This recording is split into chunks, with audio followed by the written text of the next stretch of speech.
जय हिंद दोस्तों, क्या हाल चाल। बिल्कुल ठीक, हम भी ठीक ठाक हैं आप लोग के ही से।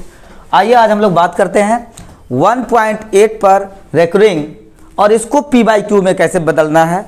क्लास 10 बिहार बोर्ड के छात्रों के लिए काफ़ी इम्पोर्टेंट क्वेश्चन है। हालांकि CBSE बोर्ड के भी जो छात्र हैं इस बार एग्ज़ाम देंगे क्लास 10वीं, उसके लिए भी काफ़ी इम्पोर्टेंट है। आइए हम बताते हैं कि कैसे इसको हम लोग डील करेंगे 1.8 पर रेकरिंग को P/Q के रूप में। तो पहले हम लोग जान लेते हैं कि ये 1.8 जो लिखा हुआ है ऐसे, इसका मीनिंग क्या होता है। इसको बोलते हैं ये रेकरिंग है। रेकरिंग का मतलब होता है आप 1.8888888 लिख सकते हो, उसी को बोलते हैं रेकरिंग। अगर मान लिया जाए रेकरिंग है तो इसको हम लोग लिखेंगे 1.888 dot dot dot dot dot, ऐसा लिखने का अधिकार है। अगर आता 2.43 और इस दोनों पर रेकरिंग होता तो हमको लिखने का अधिकार होता 2.434343 डॉट डॉट डॉट। यानी जिस संख्या पर वो रेकरिंग है, जिस संख्या पर ये बार दिया हुआ है, वो बताता है कि इतना बार लिखने की क्या आवश्यकता है। एक बार आप इस बार को दे दो, बस काम तमाम हो जाएगा। इतना बार लिखने का कोई जरूरत नहीं, सिर्फ एक बार लगा दो। बार सिंबल है वो, बार एक बार लगा दो, इतना बार लिखने की कोई आवश्यकता नहीं है। और अंग्रेजी में उसी को कहा जाता है रेकरिंग, और लोग हिंदी वाले लोग इसको बोलते हैं बार। ये 1.8 पर क्या है, बार है। बार का सिंबल मतलब एक बार लिखो, हम समझ लेंगे कि ये बार बार आ रहा है। और जो इस तरह की संख्या होती है, वो जो अपने आप को रिपीट करती है, उसको परिमेय संख्या कहा जाता था। ठीक है, चूंकि रिपीटिंग जो नंबर होते थे वो दो ग्रुप में रखे थे, एक नॉन टर्मिनेटिंग और एक टर्मिनेटिंग।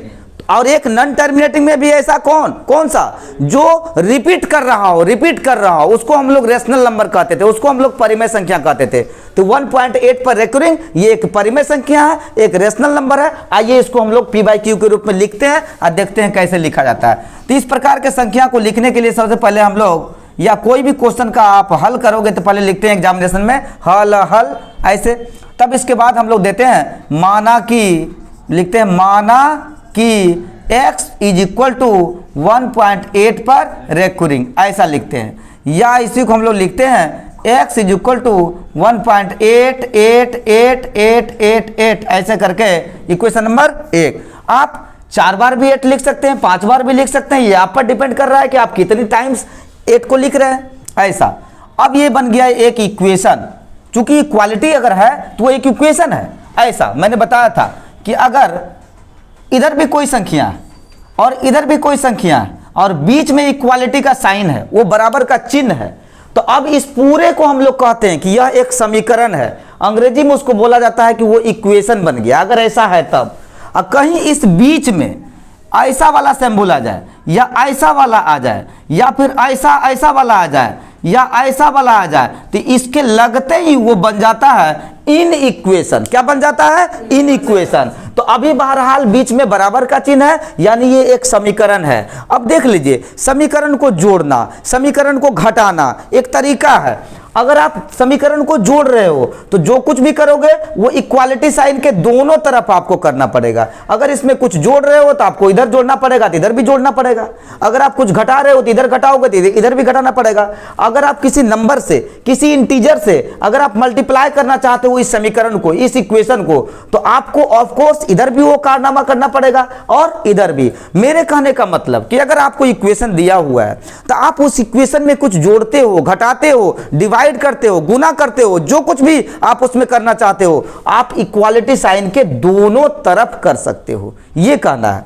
तो अगर ऐसा करेंगे तो हम अगले स्टेप में क्या लिखते हैं, समीकरण में 10 से गुना करने पर, क्या करने पर, समीकरण एक में 10 से गुना करने पर, क्या करने पर, गुना करने पर। अब आप समझ गए होंगे कि समीकरण 1 में बहुत सारे लोग, और मैं भी लिखता था कि समीकरण के दोनों ओर 10 से गुना करने पर। अब बताओ हम लोग क्या कहते हैं इंसान को कि भात हाथ से खा लो। किससे खा लो? भात हाथ से खा लो। अरे भात खा लो, हाथ तो ऑटोमेटिक माध्यम है, वो तो हो ही जाएगा। ऐसा कोई नहीं कहता है कि नेटा हाथ से पोंछ लो, तब किससे, कपार से पोंछा जाएगा? जी नहीं। तो यहां पर हम लोग सीधे लिखेंगे समीकरण 1 में 10 से गुना करने पर, क्योंकि दुनिया जानती है कि समीकरण एक में जब आप 10 से मल्टीप्लाई करोगे तो LHS को भी करोगे और राइट और RHS को भी करोगे, क्योंकि ये तरीका है। आप सिर्फ इधर मल्टीप्लाई नहीं कर सकते हो, आप सिर्फ इधर नहीं कर सकते हो, दोनों तरफ। तो ऐसा अब किसी ने पूछा यार क्वेश्चन नहीं कि क्यों 10 से मल्टीप्लाई किया, आप 100 से क्यों नहीं कर दिए, क्या सर रट्टा मारा जाए मैथमेटिक्स को बनाने के लिए? जी नहीं, 10 से इसलिए मल्टीप्लाई किया जाए कि यहां देखो क्वेश्चन, यहां क्या है, दशमलव के दाहिने तरफ जो ये 8 है ये एक ही नंबर है और एक ही पर ये बार सिंबल है। अगर 2 नंबर होता तो कितने से मल्टीप्लाई करता यार? अगर 3 होता तब कितने से? अगर यहां पर आता 1.88 तब दोनों पर रेकरिंग होता कितने से? अगर एक और होता तब कितने से? अभी तो एक ही है ना, तो कितने से किया जाए सर? 10 से। चलो इसलिए मैंने कर दिया, तो वो भी कंफ्यूजन आपका दूर हो गया। क्या हो गया? दूर हो गया। चलो अब करोगे तो इधर भी कर दो, तो क्या हो गया बोलो बाबू? 10x अब बराबर जब इसको मल्टीप्लाई करोगे तो ये क्या हो जाएगा? 18.888 डॉट डॉट डॉट ऐसा। अब यहां भी किसी का मल्टीप्लिकेशन ठीक नहीं है, तो जरा सा यहां देख लीजिए आप लोग, यहां पर 1.88 गुना अगर मान लिया जाए 10 से किया जाएगा तो आप सीधे क्या करते हैं? 1880 बैठा देते हैं और दशमलव को जो हम बैठाते हैं तो राइट साइड से किधर? लेफ्ट साइड की तरफ जाएंगे। कितने अंक? 2 अंक या 3 अंक के बाद, तो कितने अंक के बाद? 2 ही अंक के बाद, 3 नहीं, तो यहां बैठ गया। तो ऐसा हो गया। अगर ये डॉट डॉट है तो उससे कोई परवाह नहीं है, क्योंकि डॉट डॉट तो है ही, इसको तो भूल ही जाओ। अब 3 ही अंक के बाद देंगे ना, ऐसा हो गया। अब हम लोग क्या करेंगे? अब समीकरण 2 में से अब क्या करेंगे? समीकरण 2 में से बाबू मेरे समीकरण 2 माइनस समीकरण 1 कर देंगे। मैंने अभी क्या कहा सर आपको कि अगर आप जोड़ोगे तो आपको दोनों तरफ करना पड़ेगा, घटाओगे दोनों तरफ। अगर 2 समीकरण को घटाने का नौबत आ गया तो सर वहां भी हम वही काम अप्लाई करेंगे कि LHS वाला टर्म LHS वाले से घट जाएगा, RHS वाला टर्म RHS वाला से घट जाएगा।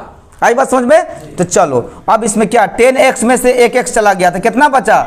9x ऐसा बच गया। और जब इसमें से घटाएंगे इसको तो जरा देखिए है, यहां पर हम घटाने जा रहे हैं, यहां पर तो क्या घटाएंगे? 18.888 dot dot dot dot dot, और वो है 1 पॉइंट के सामने पॉइंट देते थे बचपन अवस्था में, 888 एक और 8 दे दिया। तो कितना लोग सोचेंगे कि पैंचा लेंगे तो 10 में से 8 गया तो 2 बचेगा। सर इधर डॉट डॉट, अब कहां तक डॉट डॉट है? किसी ने देखा क्या? नहीं ना, ये इनफाइनाइट तक है तो उसको हमको नहीं लेना है। ये पूरा का पूरा पार्ट कैंसिल हो गया, बचा कितना? यहां पर देखो, यहां क्या है? 1 है ना, 1, तो 8 में से 1 गया 7, ये क्या हुआ? 17, ये आपका बच गया। यानी 9x = 17 एंड देयरफॉर x = क्या होगा? 17 बटे ये नीचे आ जाता है ना 9। यही आपका परिमेय संख्या है, क्योंकि इसमें p है और ये क्या है? q है। और p और q का कोई उभयनिष्ठ गुणनखंड है क्या? अगर होता तो उसको कैंसिल कर देते, काट देते, तब वो असली परिमेय संख्या जिसको हम लोग बोलते हैं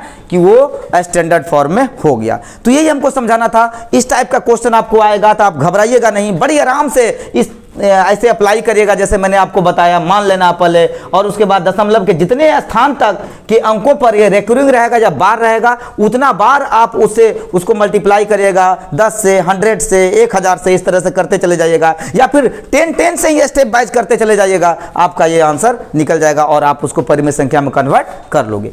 फिर इसके बाद हम लोग मिलते हैं अगले वीडियो में कोई खास क्वेश्चन लेकर आने वाले हैं, उसको आप देखिएगा। तब तक के लिए थैंक यू।